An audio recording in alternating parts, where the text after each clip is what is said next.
Welcome to Carbon's DIY Garage. My friends at OEDRO have sent me a bumper for TDSR, my 1997 Jeep Wrangler TJ. So a rear bumper, and we're gonna go ahead and install it and see how it looks. But first, let's dig this box open and see what they sent. Well, the box itself is in really good shape. Lots of styrofoam in here protecting everything. It actually took only 3 or 4 days from when they shipped it to getting here, so definitely shipped from local here in the States.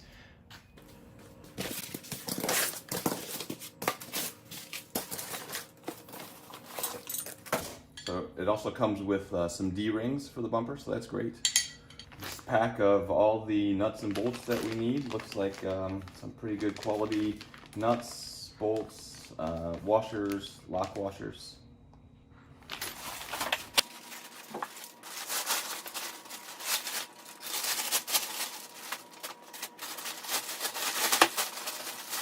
So let's go ahead and take a look at this thing. First of all, it's a really nice solid bumper. I'd say it weighs 40, 50 pounds, something like that. Nice steel, it's all powder coated. I've been looking at the finish to see if any of it got damaged in shipping, and I can't find any spots, so it was really well packaged for shipping. Obviously it's got the built-in hitch receiver. It's got these lights on it that you can wire to an auxiliary switch. I'm gonna wire it to the reverse lights on the Jeep so we get lots of light when we're backing up. And the lights look like they're mounted separately. You know, they just have this bolt holding them in. So and in the slot, it's actually slotted, so you can move the bolts in and out, the lights in and out. And it looks like you can probably pretty easily replace these if you needed to, wanted to run something different, because it's just mounting up to the hole there in the bumper.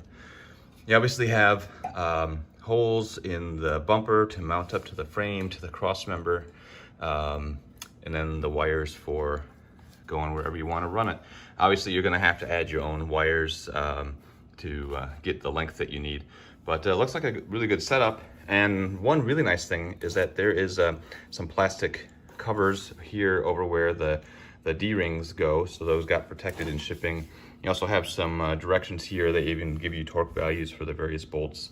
So a really good package it looks like, and looks like it should go in pretty easy. With TDSR, you never know. So let's go ahead and give it a shot. Before even opening the box for the new bumper, I wanted to see if I could get this old bumper off first, and how much of an effort that is going to be, because I think putting the new bumper on is going to be the easy part. And this bumper is obviously not the factory bumper. It is easily accessible for the 3 fasteners on each side that I need to remove.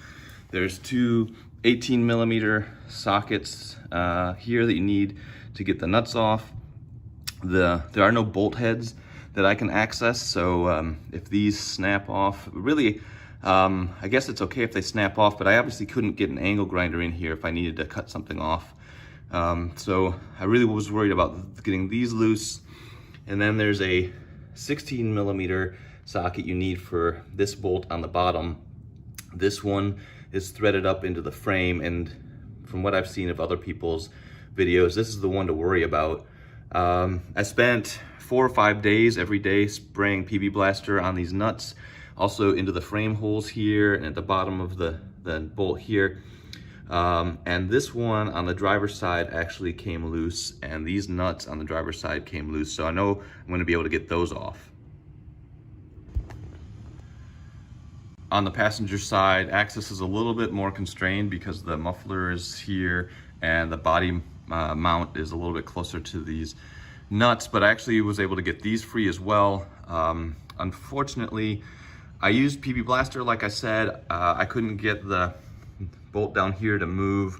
I used heat, like I've done on other bolts.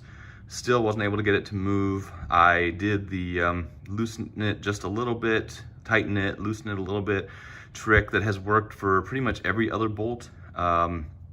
And I thought I was getting motion with it, but unfortunately the motion I was getting was not what I was hoping for. And so this bolt did snap off. So I'm gonna go ahead and take the bumper off and then work on clearing up this hole.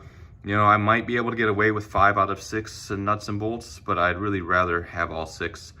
So I'm gonna try to spend some time probably trying to drill it out and re-tap it. before I even get the new bumper out of the box.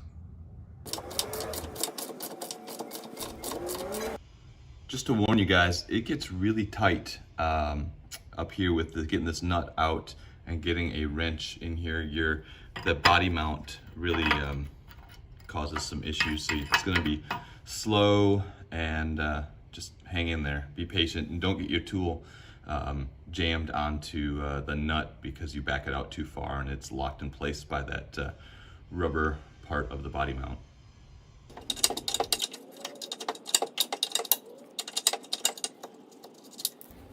I don't want this bumper to fall down on me or onto the ground when I take it off on the other side, so I'm gonna go ahead and put one nut back on here just a little bit so that it'll prevent it from falling to the ground. Over here on the driver's side, you don't have to deal with the exhaust, and like I said, this bolt I got loose, so hopefully everything will come out pretty smoothly. So that's the size of bolt, the length of the bolt that I'm gonna have to get out of the other side. It's pretty thick too, so I don't know how this is actually going to go over there, but let's get these other two nuts off.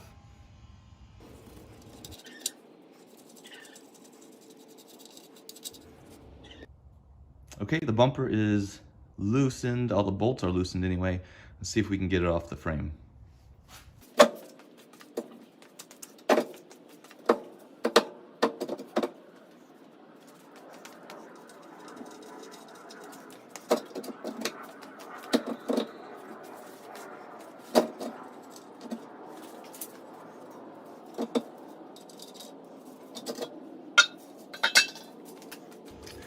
All right, well, the bumper is free and it's on the ground. I had to tilt it around a little bit to clear this broken bolt. It's actually protruding down just a little bit, so the bumper itself is getting hung up, trying to pull it straight back. Not a big deal getting the bumper off, but looks like it's probably gonna be a bit of a pain to clear this hole.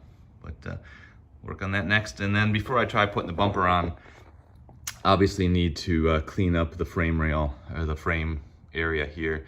Get it all nice and clean and rust prevented best I can.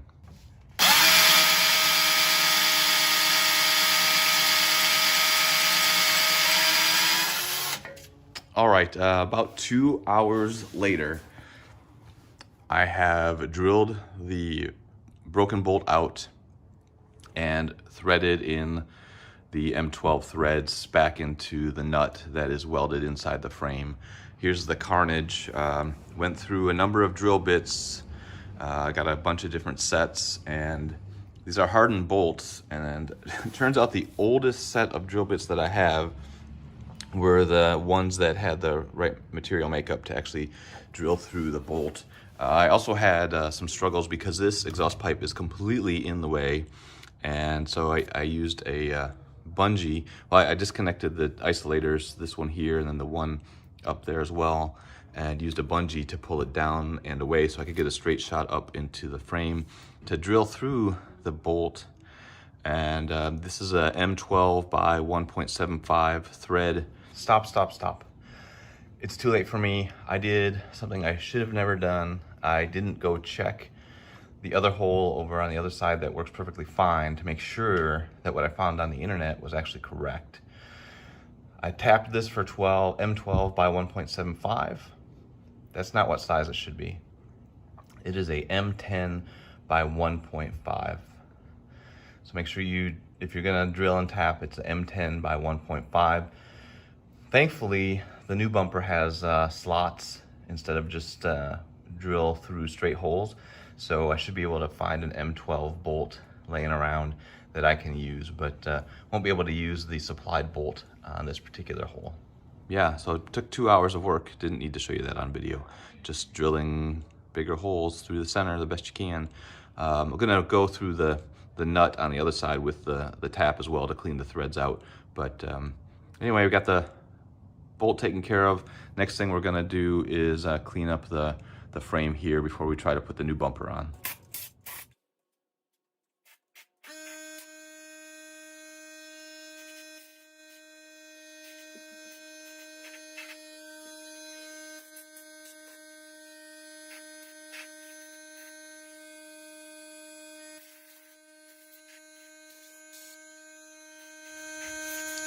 I'm also going to spray some of this ACF 50 anti-corrosion spray inside the frame while I have access to it, just to try to help prevent any rusting from the inside.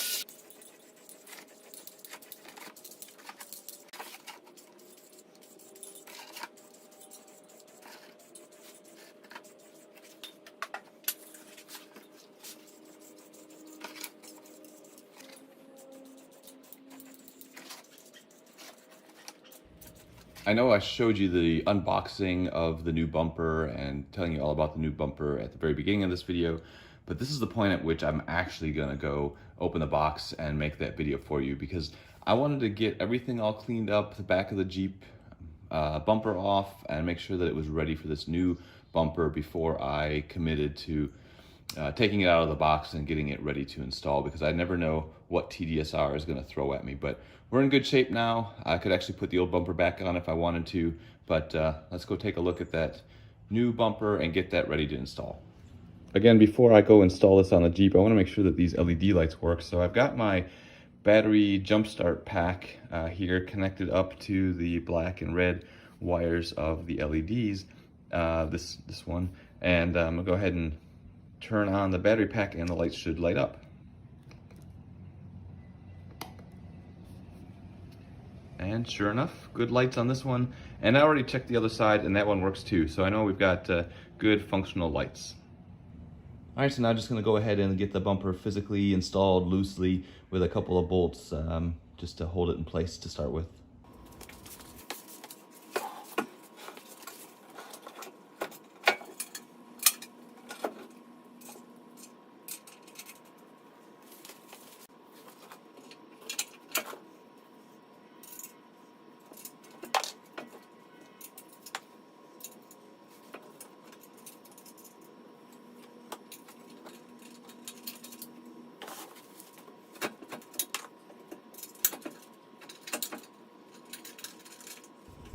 So I didn't have a second person here to help me out, which obviously had to rest it a little bit. Doing it one person, you do have to kind of, on the second side, lift it up and get a good angle, but the slots in the bumper are just perfect size for the M12 bolts, so it'll actually hold the bolts in there, which will help you out getting it in. And the bolts line up great with the holes in the frame. That was one of my big concerns, especially a 1997. Are these really going to be matched? Am I going to have to start drilling holes in the frame? Not at all. This lined up perfect. I really couldn't be happier. So I'm going to go ahead and get all the bolts in. Here, there's 2 bolts in the cross member on each side. So I'm going to go ahead and take care of those and then go after the bolts on the bottom.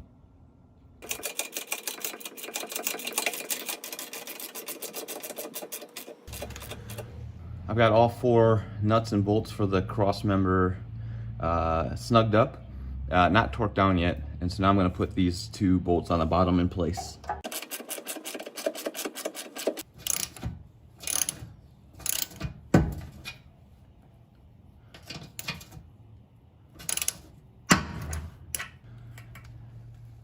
Well, that loud snap, I'm pretty sure, is the weld on the nut inside the frame breaking loose. So I think I'm probably not going to be able to get this bolt back out if I were to want to. So it's a good thing I like this bumper, because I think it's permanent now.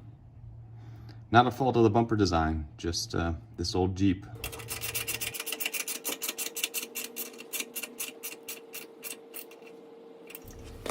All right, all 6 bolts are installed. I'm just going to go around and get them tightened up. The instructions say 50 foot-pounds. And then we will go ahead and work on the wiring. All right, my friends, I'm going to show you or tell you how I'm going to wire these reverse lights up. I removed the lens off of the tail light, so 4 Phillips head screws here. three 10mm bolts here. You can pull it off of the back of the Jeep, and you can pull the wiring out. And if you look inside the tail light, this is the reverse light bulb up here, and the wire running to it is white with a black stripe. And it's not wire loom that's got this right here. It's all plastic tubing, so that's why I pulled it out until you get to the connector, and then you can see the white with the black stripe. So what I'm going to do is use a quick connector to connect some wire into the reverse light power, and then I'm actually going to run it down here. Come with me. There is this flap that you can open by removing a trim push pin, and you can see the wiring up here. And if I can show you, so you can see the hole, that's where the taillight pigtail comes through. And this is a different wire loom, and I thought that the reverse light would tie into this one, but it does not, so I'm going to put that back together. But I'm going to run the wire from up there out through this little hole with the plastic flap here, and run it to this light. And that's going to be for the power. And then for the ground, I'm actually going to back one of these nuts off and then just roll the ground wire to that and ground it through the frame. If you've not used one of these quick connectors before, they're really pretty slick. The end of it here, you can see one end is blocked on this side, but they're both open on this side. So the side that's not completely closed off, you stick your extra wire into that one, and then you stick the wire that you're connecting to through the throughway here, and then you just clamp down this metal piece, and it will create a bridge between the two wires, so you don't have to do any soldering or anything like that. So I'm going to go ahead and put this over the white wire with the black stripe.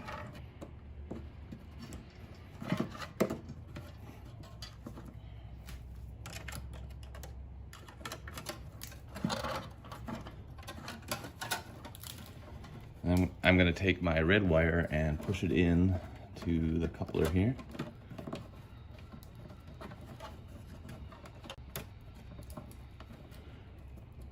And then I just close the top, and it'll squeeze that metal tab down and make the connection, and then I'll open it up and use pliers to just squeeze it all the way down to make sure it's fully connected.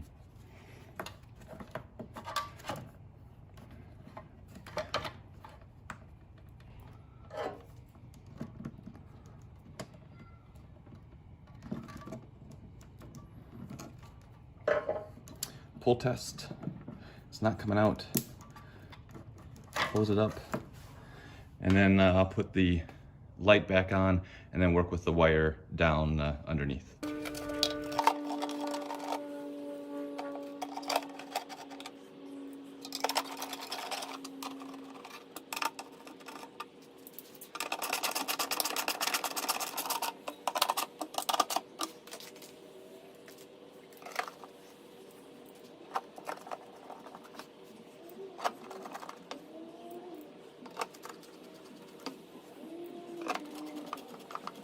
So on this end, I'm going to use heat shrink butt splices to splice these two wires together.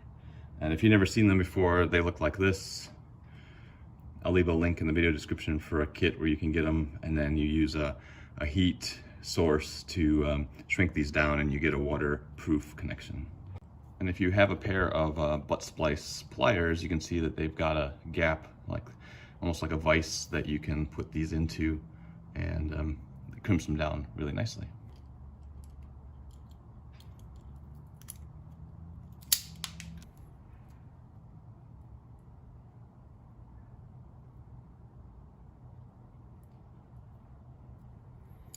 You obviously want to make sure that the wire gets all the way inside to the metal sleeve of these splices, and then lock it down, squeeze real hard, pull test, good to go.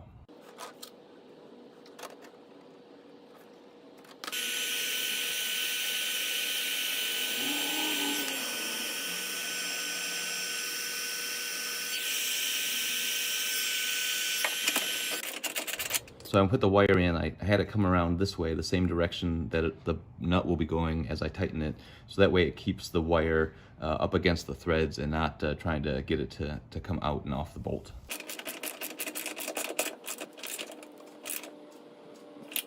So before we do it on the other side as well, I'm gonna go ahead and see if my handiwork actually works. I'm gonna leave you guys here to watch, so I'm gonna go throw it in reverse. You'll be the first one to know if it works or not.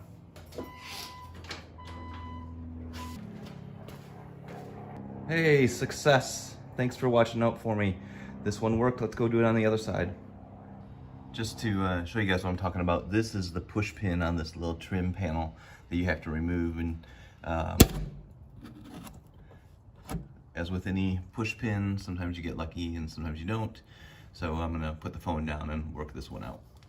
Just to show you guys up close, on both sides, it's the white with black stripe wire that goes up to the reverse light. So on this other side of the vehicle, it's gonna be exactly the same, so I'm not gonna bore you with showing you the same thing twice. I'll go get it all hooked up and then we'll see if they both work. All right, everything is put back together, put away. The D-rings are installed on the bumper. Now we just gotta go see if it all works.